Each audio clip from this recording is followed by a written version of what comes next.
awfully hard not to have your vision very. I can see you, by the way. Yeah. Just I can't read. All right. My mother, when young, scrubbed laundry in a tub. She and her sisters on an old brick walk under the apple trees. Sweet rub-a-dub.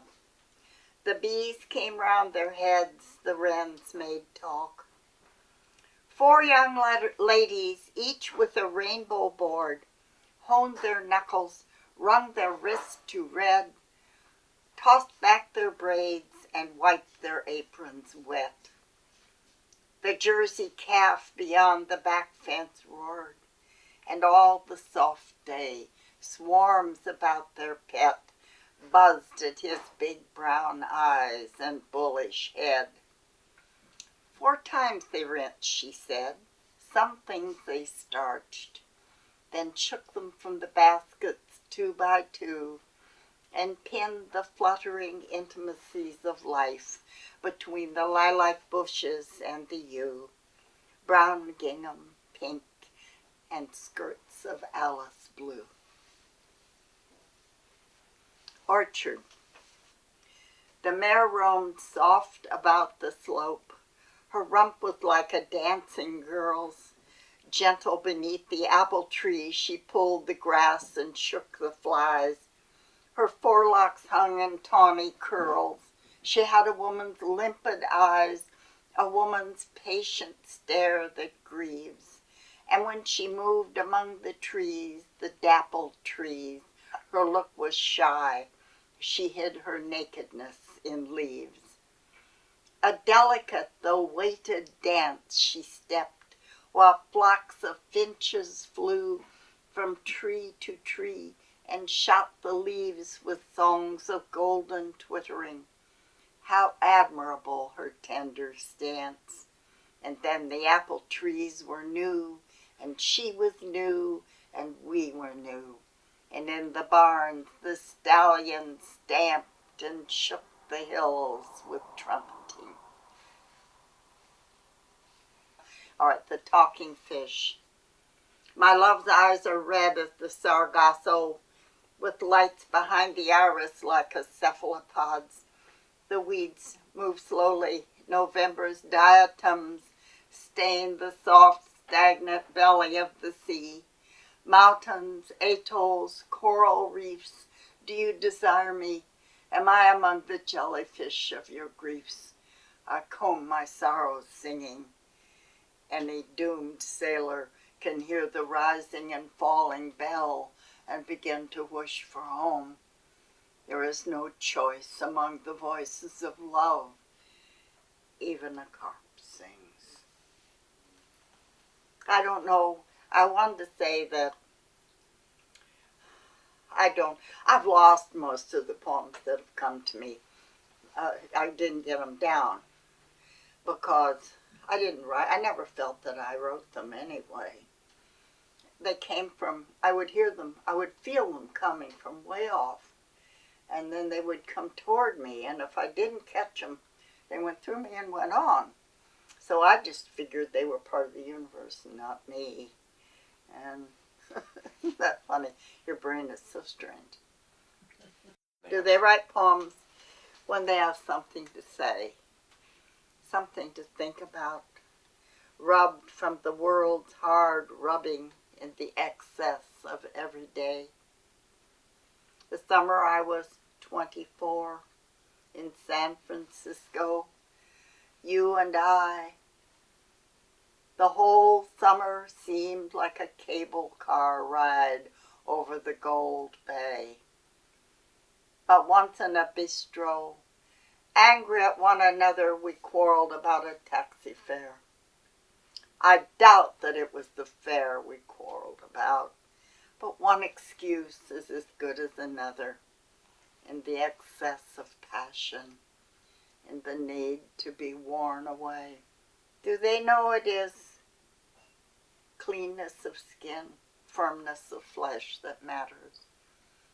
It is so difficult to look at the deprived or smell their decay, but now I am among them. I too am a leper, a warning. I hold out my crippled fingers. My voice flatters everyone who comes this way. The weeds of mourning, groaning, and gnashing, I display myself in malodorous comic wrappings and tatters, in the excess of passion, in the need to be worn away. My advice, my hazard wouldn't be yours, not ever, but every doom like a hazelnut comes down to its own worm.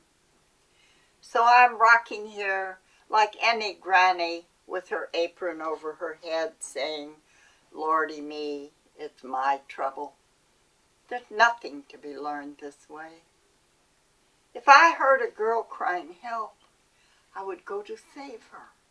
But you hardly ever hear those words. Dear children, you must try to say something when you are in need. Don't confuse hunger with greed, and don't wait until you are dead. I have 3 daughters. Let's see. I have 3 daughters, like green gauge plums. They sat all day, sucking their thumbs, and more's the pity, they cried all day. Why doesn't our mother's brown hair turn gray? I have 3 daughters, like 3 cherries. They sat in the window, the boys to please. That they couldn't wait for their mother to grow old. Why doesn't our mother's brown hair turn to snow? I have 3 daughters in the apple trees, singing Mama and Daddy with 3 young lovers to take them away from me. I have 3 daughters like green gauge plums, sitting all day and sighing all day and sucking their thumbs, saying, Mama, won't you fetch and carry? And Daddy, won't you let us marry? Singing, sprinkle snow down on Mama's hair, and Lordy, give us our share.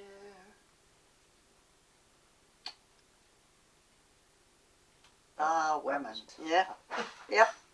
I tell you, what is so wonderful is that, you know, women come into their own when they get older, because, you know, all this other stuff is kind of dropped away, and they don't have to go through that monthly thing and all that kind of junk. And it's kind of good for them, and they're all. No wonder they do their best work when they're older. I spent my childhood, my young life reading. I read everything in the school library. I read everything in the local library. I read everything in the children's library. Then I began reading in the adult library when I was still a kid, very young.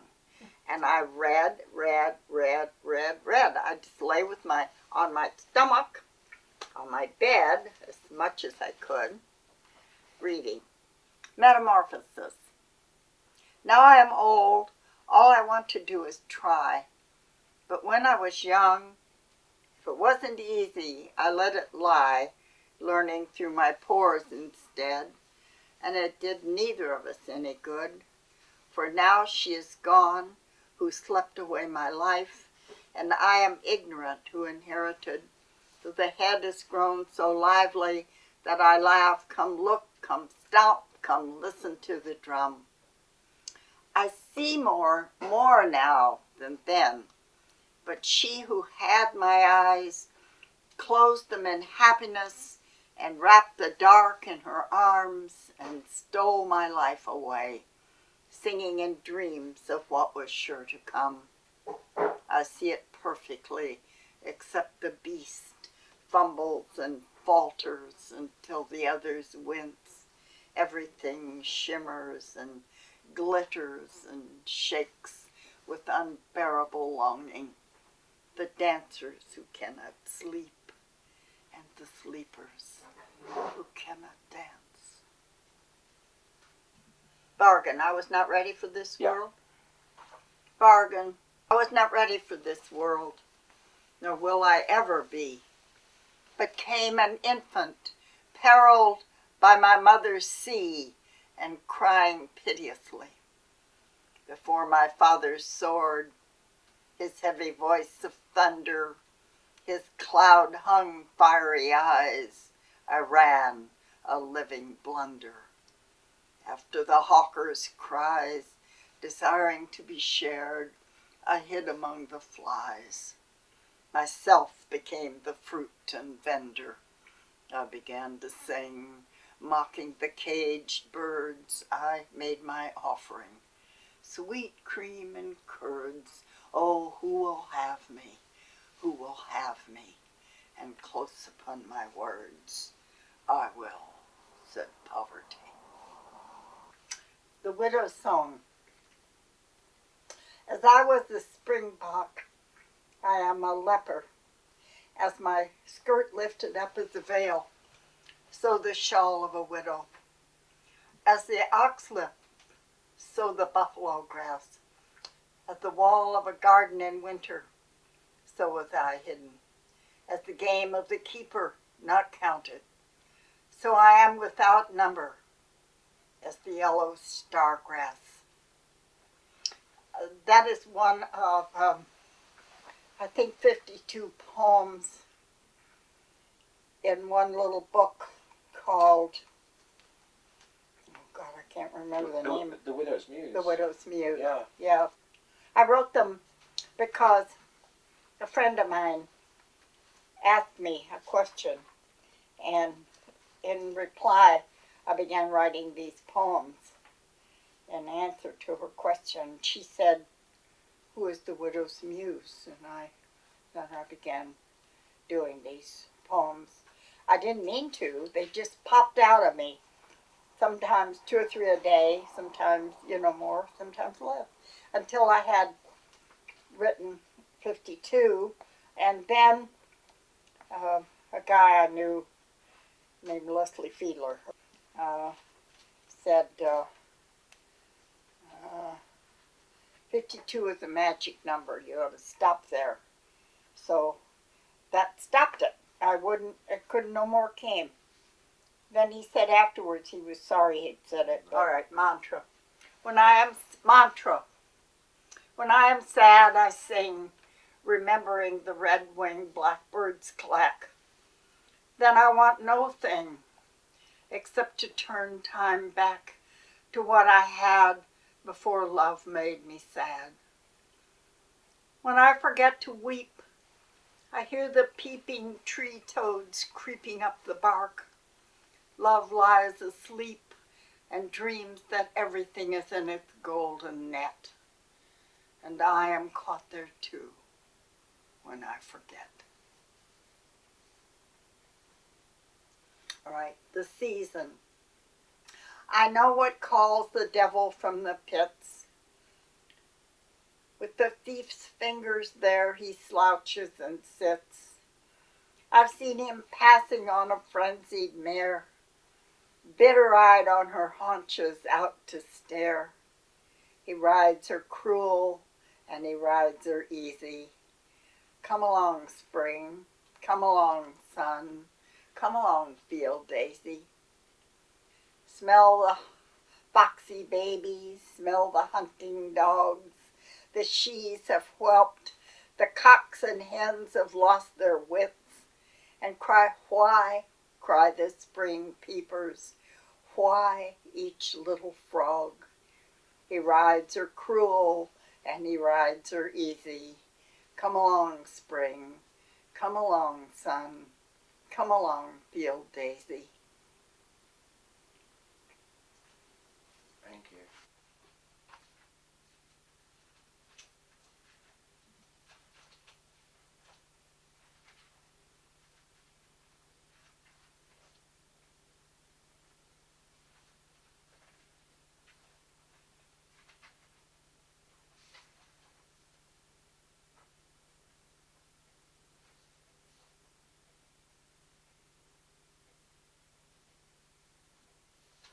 And the date? The date is the 18th of September.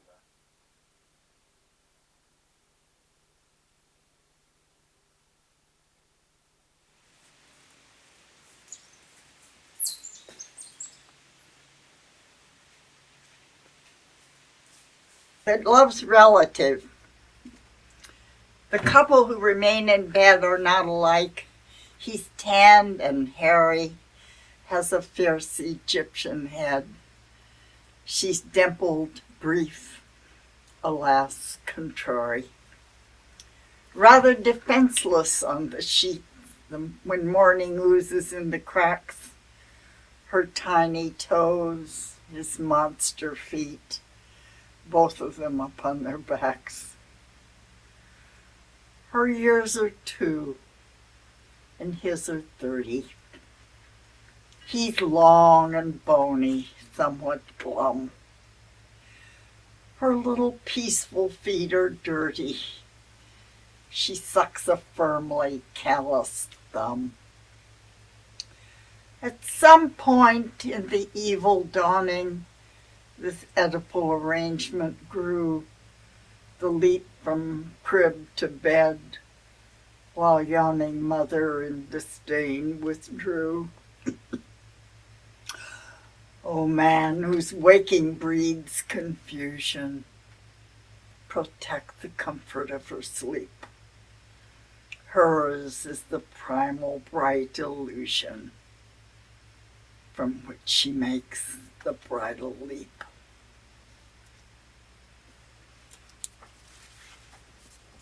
Dream of light in the shade. Now that I am married, I spend my hours thinking about my husband. I wind myself about his shelter, dreaming of how to defend his inert form. At night, leaning on my elbow, I pretend I am merely a lecherous friend, and being the first to wake, often wholly naked, descend to the dim first floor, where the chairs hold the night before and all says attend. The light so coldly spells an innocence, attend. The cup is filled with light, and on my skin the sun flashes and fades as the shade trees bend. I remember writing the poem. Right. I can't say it. After I wrote them, I'd write them. I didn't have anything more to do with them. Didn't touch them again. So, and I threw them in, all my poems in with, I'm not neat. And I'm messy. Anyway, I would throw them all in the same box with my bills and Fair enough. And, throw them. And if I had, until I sometimes, like one time I had to give a talk at the Radcliffe Institute for Independent Study, and I realized I didn't know where anything was, so I went back and went through these things, and I would find poems. Well, I was under the impression that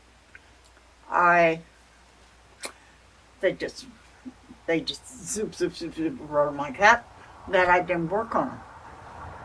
Then I found that I had sometimes had 7, 8, 9, 10 pages and worked on them. Some came like that from the universe. I'd hear them coming, and they'd come right through me, and if I didn't catch them, they'd go and be gone forever, and I lost 99% of my poems that way. But some of them I would work and work and work and work. One poem I worked on 10 years. Really? Off and on. Yeah. Couldn't get the last line. No, when I had to give a reading, I didn't know how to, in the beginning, I didn't know how to read, and at all.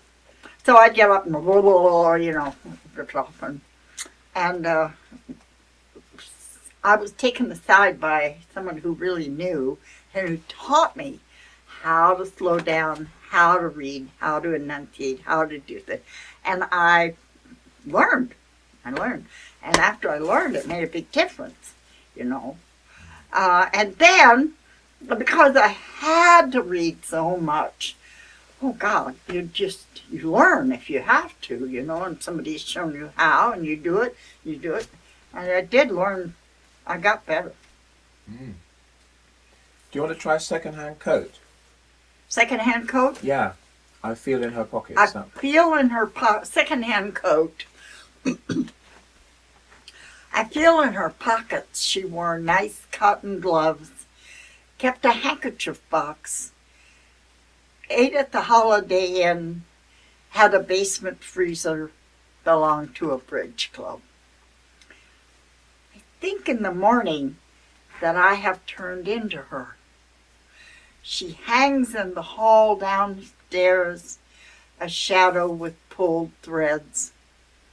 I slip her over my arms, skin of a matron. Where are you? I say to myself, to the orphan body. And her coat says, get your purse. Have you got your keys? The tree. I was a child when I married you. A child I was when you married me. Is that how it goes? I was a child when you married me. Married me, a child I was when I married you. But I was a regular Midwest child, and you were a Jew. My mother needled my father cold. My father gambled his weekly gold.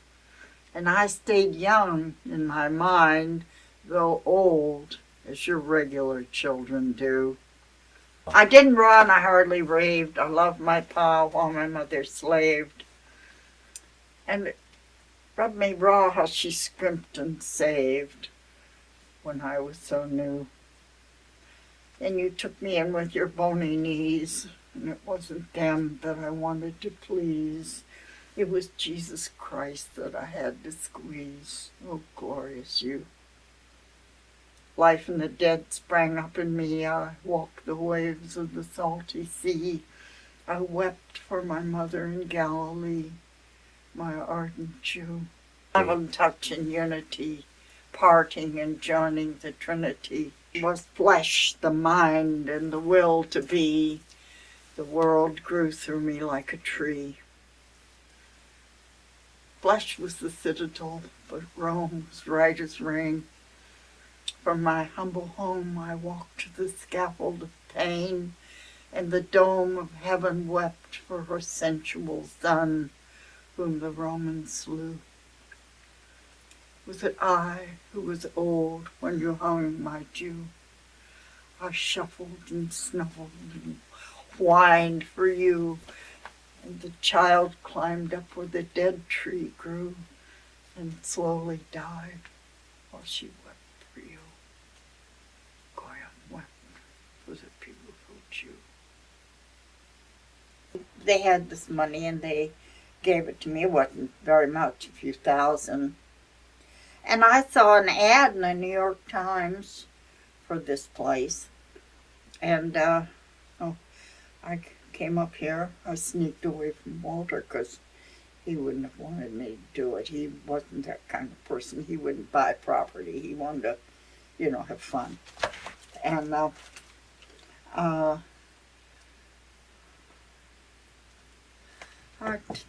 was coming up over the hill with the realtor woman, and I just saw it, and I said, I'll take it. Didn't have this, or didn't have this porch, or just this little house. Had a little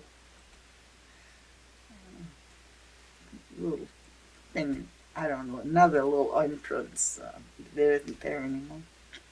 Anyway, I said, I'll take it, and that didn't, somehow or other, that all fell through, and then it happened again. I saw it in the paper again, and I wrote and I said, I'll take it, and then this time I looked at it, and I had gotten this money from John Crow Ransom, so a little bit of it, and hadn't gotten the whole amount, and gave it to her, and I said, I'll take it, and here's the down payment, you know, here's a little bit on it, and to feel. I got a Walter when I went back. He didn't speak to me for a month. He was so mad. He did not want this. He did not want anything to do with it. Oh. And he came up and he began to make all kinds of alterations and wrecking it up and so forth, but I don't know. Hang on to it. It's been the only home I've ever really had. I never bought anything on time. And except that one bit I put in the south, and then I had to dig up and get the rest of it, wait for the rest of it. Boy, it seemed forever before I got the rest of that grant money, and then I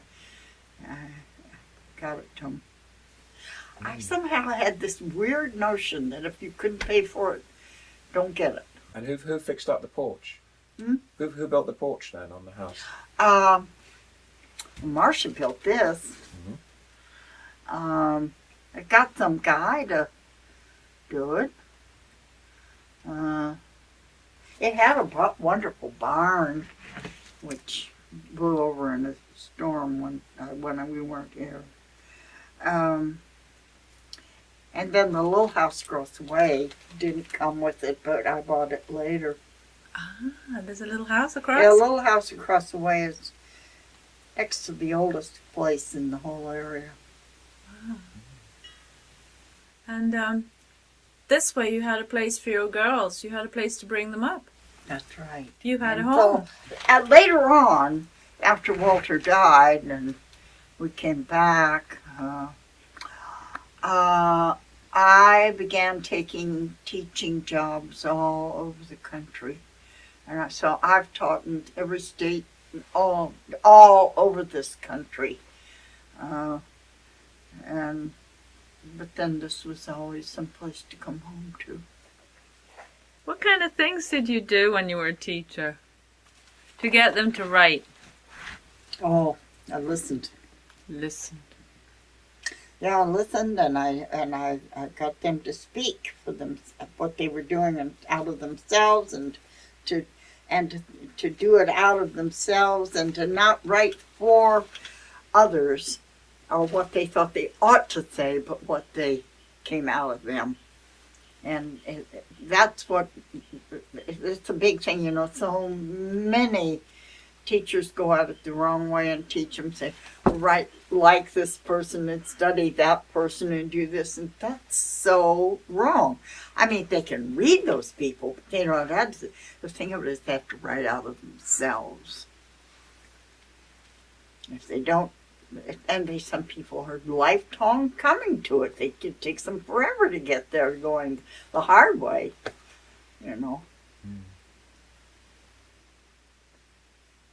What was it like for you, writing? Hmm? Writing, what was it like for you? Was it hard? No. I didn't do it. I hear it coming. I'd hear it even as a child. I would rush into the house to find pen, paper, and pencil to write it down. And sometimes I'd write it last line, bottom up. And if I didn't catch it, it was gone. So it came from out there, went through and gone. I lost, as I said before, 99% of what came to me out the window. What I caught. Like that. I never felt I did it.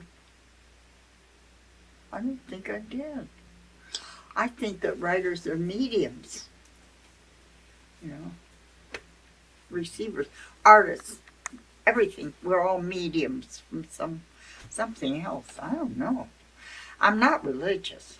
I have no belief in any deity like that, but I think there's certainly a universe. And there's certainly, I think this is only one of many universes. I mean, I think this is an endless thing. We're so tiny, for God's sake. We're almost invisibly small. I loved a red-haired girl.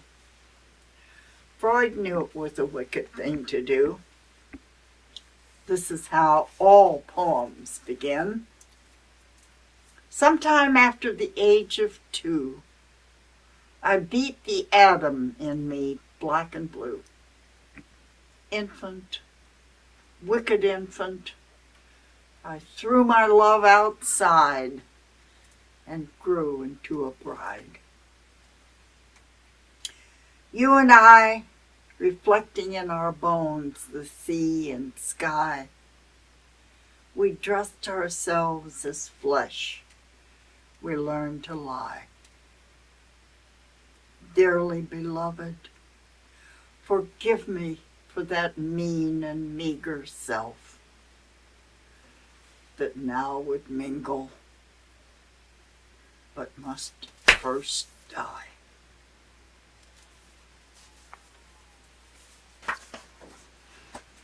That's about my mom. Oh, And that's for my mother. Oh, is it? I loved a red-haired girl. For my mother. Laughter from women gathers like reeds in the river. The silence below their laughter glazes the water. They are on a rim of silence looking into the river. Their laughter traces the water. Like kingfishers dipping circles within circles, set the reeds clicking, and an upward rush of herons lifts out of the nests of laughter, their long stick legs dangling, herons rising out of the river.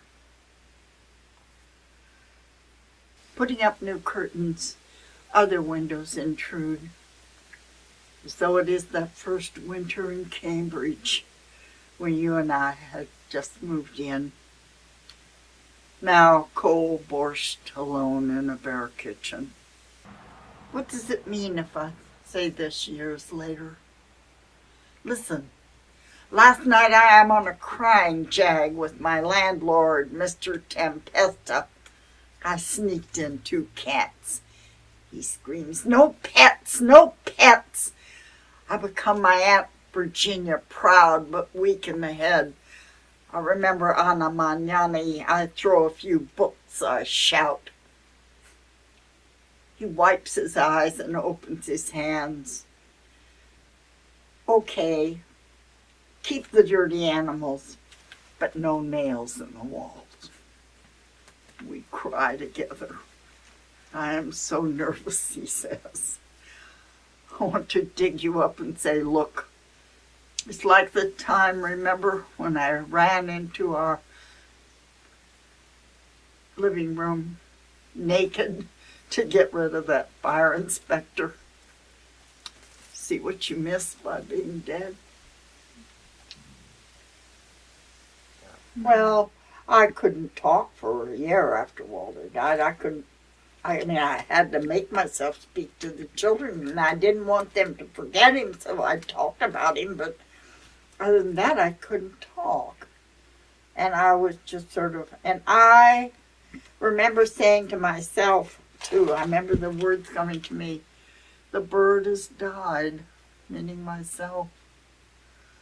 And, but then I had to live because of the kids, and then I had to make a living, so I began to have to go from school to school and give readings around the country and do everything that I had to do to make a living, and that just forced me on.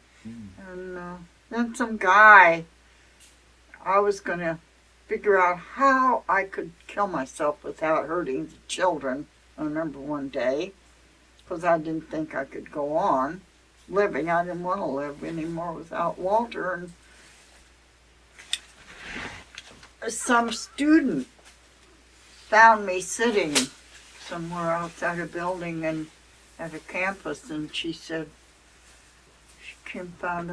she took me to some guy named, psychiatrist named Maltzby. He showed me what I was doing to myself.